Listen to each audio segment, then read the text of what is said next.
How do we put our toddler to sleep without rocking them for an hour or laying in bed with them until they finally fall asleep? Or how about after we finally get rid of bottle feeding or nursing them? How do we put them to bed at that point? Now, we all do it. We create these sleep associations, some of them positive, some of them negative. Now, by the end of today's video, you are going to have a gradual weaning process to get rid of that sleep crutch. And not to mention, it's going to be backed by scientific research. So let's get started.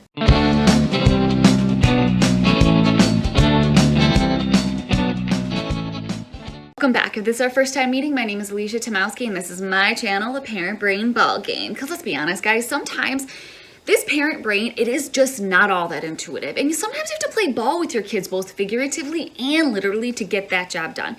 Here, my passion is to provide you with parenting tools, not tips, tricks, or hacks, but parenting tools. I have an applied behavior analysis foundation, and I like to think that I make it pretty user-friendly. Now, I want to set you guys up for success. The odds are is you're a caregiver and you kind of have a shorter window of time that you're working with anyways, so I kind of need to drop those gems as quickly as possible. So go get yourself a notebook because here we go. So let's discuss what the hell a sleep association is and what do I mean by just throwing that word at you, right? Okay, so a sleep association, super simple. There's two different types. There's a negative sleep association and a positive sleep association. Negative sleep association is when it requires someone else to help that child or individual to fall asleep. And that's when it comes into rocking, bottle feeding, nursing, humming, holding your hand. I'm lying in bed with you all night. I'm reading you books until you fall asleep. All of those are negative sleep associations if your child cannot fall asleep themselves because they're associating falling asleep with your presence and you're comforting them, okay? Positive sleep association is exactly what it sounds like. Positive. The child is able to put themselves to sleep alone. They don't need anybody else. They can self-regulate. And what does that mean? So those are like thumb sucking when they have a little lovey, when they're rocking themselves to sleep, if they're hitting the sides of the crib, when they're humming, anything like that in order to put themselves to sleep, calm themselves down and self-regulate. All of those are positive sleep associations. What we want to do in this video is we want to eliminate these negative sleep associations and incorporate positive sleep associations for our kiddos. With that said, I am going to say that this video is going to be most relevant for our older toddlers to our older kiddos, all the way up to 5, 6 years old, the ones that you were cuddling in bed and you were falling asleep with them, okay? Now, why do I say older toddlers? I am talking around those 18 months to about 2 years because that's on average, and I stress average, around the time when most parents have started to wean and already have weaned their child off of the bottle feeding and breastfeeding. And that's when you realize that you have embedded this negative sleep association into your sleep routine. And then once you start getting rid of that last bottle, which is going to be most likely your nighttime bottle and your naptime bottles, now you're like, what do I do now? Okay, now, absolutely no judgment because I have done it. All 3 of my children, I have embedded that negative sleep association in order to get them to take a nap or go to bed. And that's why I wanted to create this video. I wanted to create some sort of and help you guys out with some sort of gradual weaning and or fading process, okay? With as little stress on everybody as much as possible. Because let's be honest, we created those negative sleep associations for a reason. Whether your child is around 18 months or 2 years, or you have those older children, you did it for a reason. Whether it's because you didn't want to do cry it out, or as you have an older kiddo, you're just like, at the end of the night, you're like, I can't even put up a fight. Like, let's just both sleep in this bed, okay? So what I want to do is I want to help you gradually transition from those negative sleep associations to more positive ones. Okay, so first, let's talk about some basics and make sure that we're all relatively on the same playing field before we dive into a little bit more details, okay? So first and foremost, it is super important that we start wind down time relatively early in the evening. And I am talking about 45 minutes before bedtime. We need to ditch that screen time and we need to ditch the roughhousing, okay? We need to get from an overstimulated child and we need to start providing those environmental cues of what is about to happen. An overtired child gets really crazy at the end of the night, okay? So we need to start bringing them down. Secondly, you want to have about the same routine every night. Again, it's those environmental cues to let your child know what is about to happen. You don't want them watching screen and then being like, it's time to go to bed. going to happen for them, okay? Additionally, if you have one of those older toddlers around that 18 months to 2 years that I was talking about, that you just started weaning them off of the bottle and are breastfeeding, you want to replace that nighttime snack. 'Cause essentially that bottle was their nighttime snack. So, and I am talking like during books, let them have some applesauce, or let them have some pretzels or Scooby snacks, something along those lines, in order to replace that snack, the bottle feeding or breastfeeding that they were given prior to this, okay? And then let's just go brush their teeth, okay? Next, I want to talk about introducing the hatch, okay? The hatch is one of those light to wake clocks. I can't think of the name, but essentially what it is it pairs whether you ideally want a sound and or a color to identify to your child, like, this is sleep time, and oh, now it's green, now it's time to wake up. I talk in a little bit more detail in one of my other videos on how to appropriately transition from crib to bed, and how to introduce that clock, and how to appropriately pair that for your kiddo so your kiddo knows what the hell it is. Let's talk about the capacity to be alone, okay? That is the ability to self-regulate. That is the ability to calm down. That is the ability to feel safe in an environment when you're alone. Our children don't have that. That's not an inherent skill. They are inherently dependent creatures, okay? So we need to teach them how to have that capacity of being alone. And how do we do that? First and foremost, we need a transition object, okay? Right now, you are that comforting object, and we need to provide them with something else. We need to pair you with something to replace you, whether that's going to be a stuffed animal, or if that's going to be a blanket, or it's going to be some other object that your child is going to find value in order to transition away from you, okay?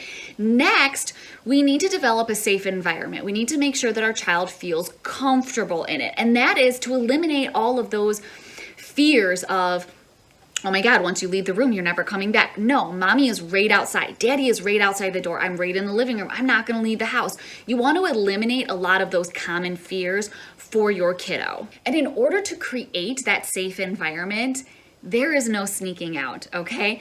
Your child cannot think that you're lying on the floor and then kind of peep over to check on you and you're not there. That is going to ensue panic, okay? The whole point of this video is to gradually wean and gradually fade you out of their bedroom so there is less stress for everybody, okay? And finally, in terms of the capacity of being alone, we need to actually give our child tools on how to self-regulate and how to calm down. And by that I mean, some children like to hum themselves to sleep. Some children like to rock. Some children like to kick the side of their crib.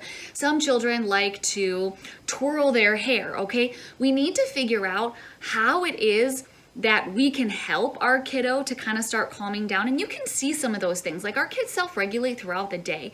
If you just kind of observe, like, when they're really heightened or they're really anxious, what do they do to kind of start calming down? And quite frankly, what do you do? Let's say they go to you in the middle of the day. What do you do to get them to start calming down? Is it, okay, let's breathe quietly, or you know what, let me give you a great big hug, let me give you squeezes, or oh, let's go look at our teddy bear, something along those lines. You need to look at what it is that your child does throughout the day to self-regulate and carry that over into the night. Then we practice. We start practicing with our child while we're there. We allow them to see that these tactics are effective. Let's quickly touch the surface of sleep stages. There are 5 different sleep stages, and your child goes through these 5 sleep stages about every 60 minutes, and that's one cycle, which means that your kiddo experiences anywhere between 5 to 8 cycles a night, okay? The first stage is gonna be REM, and that's your rapid eye movement. Your child is easily woken at that point. Then you jump down to stage 1. They're a little less aware of their surroundings. Stage 2 is that shallow sleep, and then you get to the stage 3 and 4, which is that deep restorative sleep, okay? Now, I am going to venture to say that when you put your child down to bed, and or after you have been laying with them in order for them to fall asleep, your child is pretty late in that sleep cycle, okay? Your child is on to either stage 2, which again is still that shallow sleep, but they're not waking up when you walk out, even into, I dare to say, potentially that deep restorative sleep, okay? What we want to do is we want to back that up just a little bit, okay? We want to start leaving once our child has entered into that stage 1 sleep after REM, not when they're easily woken up, okay? Again, this is a gradual weaning from you and a gradual fading. So what we're gonna do is we are going to start when our child is in that light sleep, when they're a little less aware of their surroundings, but aren't gonna wake up when the bed starts moving, or aren't gonna wake up when I put them in that crib or put them in their toddler bed type of thing, okay? So they indeed are going to be asleep, and that's when you're going to walk out, but they're not going to be so asleep that they're in that deep restorative sleep, okay? So hopefully that makes sense. And then we're going to start slowly but surely backing that up. Now, when can you tell when your child is at that point?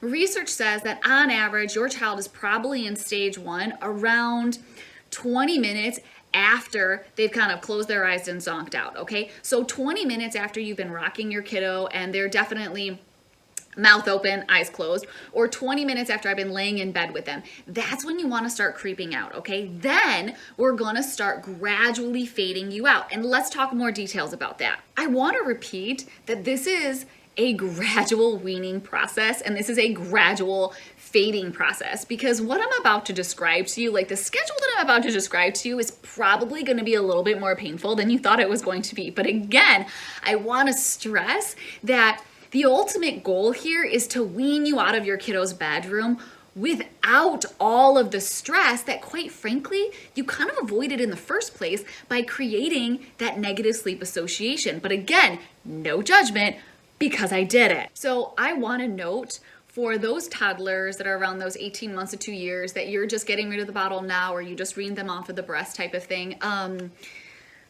this is going to be really painful for you, because in order to get your child into that REM or that stage 1 sleep, it's going to take you a little bit longer, because your kiddo is going to be like, what is going on? Where is my bottle? So in order to get them to that REM and or stage 1 sleep, you might have an additional 20 minutes in your schedule before you can get to that stage 1 sleep. So instead of a 20-minute lying with your bed or 20-minute rocking your kid, you might have to rock your kid for 40 minutes. But don't let that freak you out. And I know it sounds so flippin' painful. Okay, again, I've been there. I did it. It is super painful.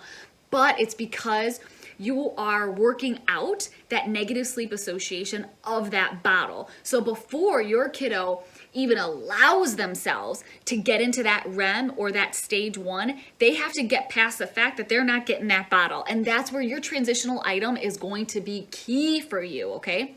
That's when your transitional item is going, or you are going to try to make it their best friend. Wherever you are at on this age continuum that we're at, whether it's you're at the 18 months or you're at the 6-7 years old, what you're gonna do, the first step that you're gonna do is you're going to stay in that room until your child is at that stage 1 sleep, okay?